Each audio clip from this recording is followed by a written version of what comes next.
Wait, what? Hey, welcome back to the channel. I'm Kevin and this is Unsupervised. The past couple days I've been researching ways to make my food supply last longer. Whether it's a natural disaster, pandemic, or you simply don't want to leave the house, it's always better to know your options when you're backed into a corner and don't have access to food. As I looked online for ways to push the shelf life of food, I found that one way to extend the life of your produce is to dry them.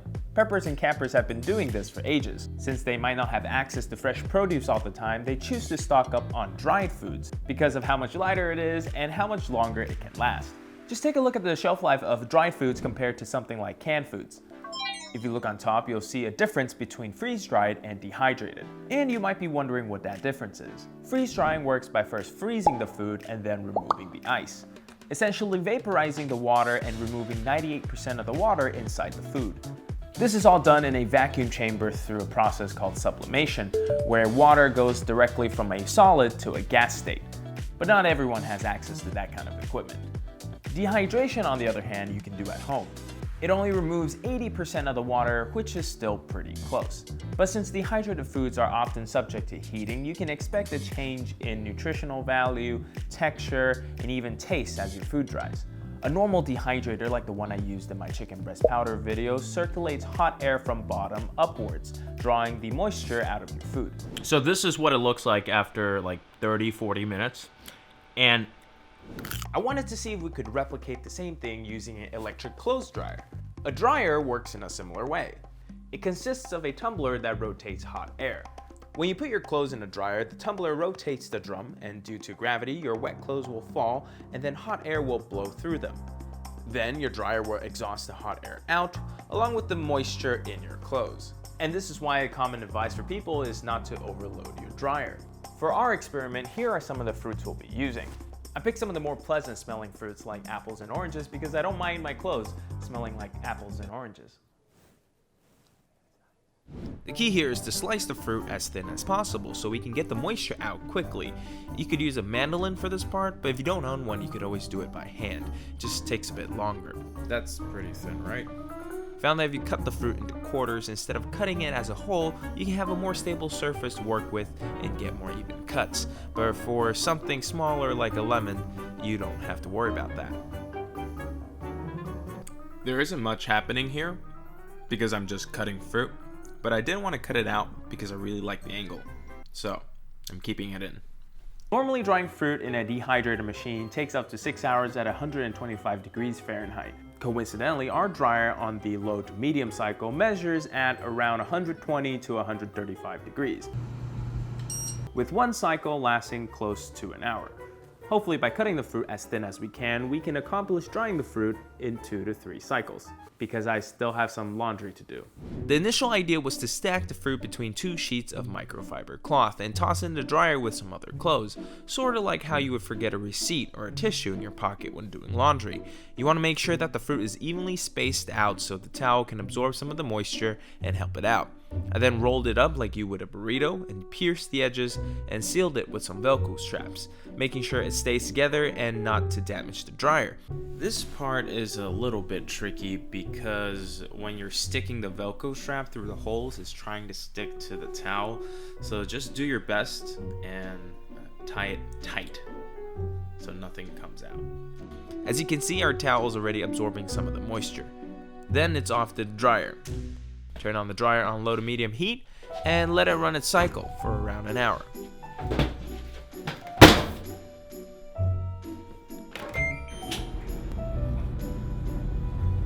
While that tumbles and dries, let's talk about some uses of dried fruit.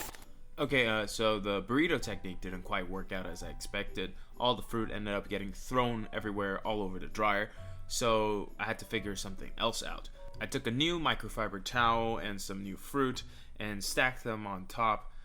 I employed the trusty sack technique where you just pinch the edges together, and then I tied it off with a Velcro strap so there's no way the fruit's coming out of the bag this time. They also go super well in waffles or in pies. You can eat them over Greek yogurt, or you can rehydrate them and plump them up again.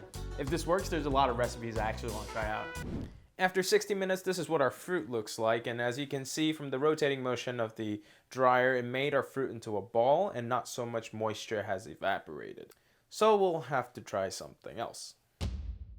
So looking online to see if anybody has attempted this feat before, I found out that the King of Random actually did a video where they dehydrated meat in a dryer.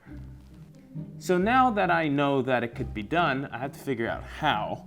They managed to drill a rack into the front panel of the dryer, replicating the setup of a horizontal dehydrator, so I'm wondering if I could do the same.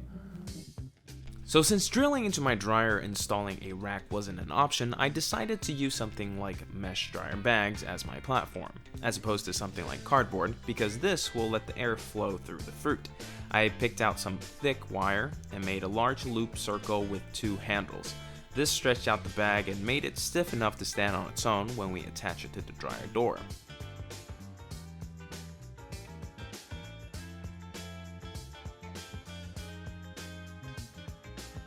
As you can see, it is pretty sturdy. I used some smaller pieces of wire to tie down the edges so the frame itself doesn't slip out while the dryer is running.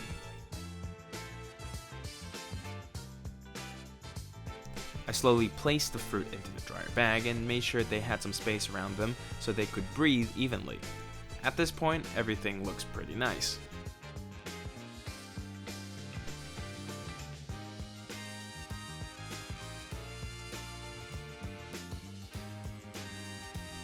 I then took some of this polypropylene twine and tied 2 pieces of it to the metal loops. This would be the part that gets wedged between the dryer door. I thought by having 3 points of contact it would be stable enough to hold the whole thing together. The thing does fit into the dryer, but as you can see, due to the weight of the fruit in the bag, it didn't want to stand up straight, which meant that the design needed some more work.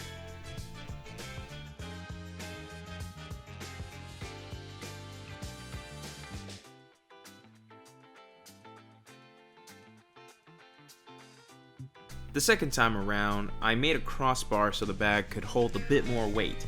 I did that by twisting 2 pieces of wire together and pinching it to the edges of the bag. I also separated the handles from the frame itself because I wanted to balance some of the weight on the bag instead of the wires. One of the problems before was that the wires was tugging too much on the bag. Then it was back to the dryer. At this point it might seem like we were in the same place as before with a sagging bag of fruit, but by using the bottom string as the counterweight, everything became quite stable.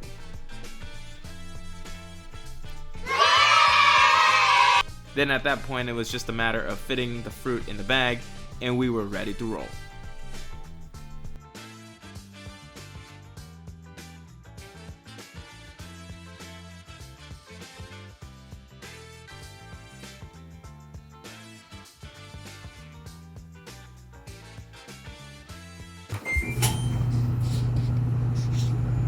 So I'm currently babysitting the dryer and it's over there, spinning.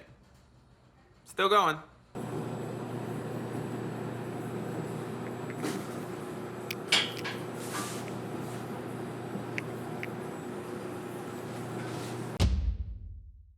After 3 cycles, it's finally time to open the dryer. The dryer's pretty hot, that's to be expected. Oh. It actually looks like dried fruit. I think we did it. Oh my god, look at that. We have a dried apple. I'm gonna take this apart so we can take it over to the table to get a closer look. We're just gonna take some of these out of the bag here. Here's our dried fruit. Look at that. You can see that all the fruit is dried and shriveled up like you would expect from a dehydrator. And the texture for this one is a bit pliable, but that's just because part of this is thicker.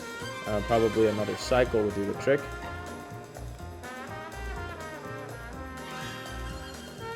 I hope this video gave you some insight on drying your own fruit in your dryer. Or you can always, leave it out in the sun. Thanks for watching the video. If you haven't seen it yet, be sure to check out the chicken breast powder video. I'll see you on the next one. My apples are done.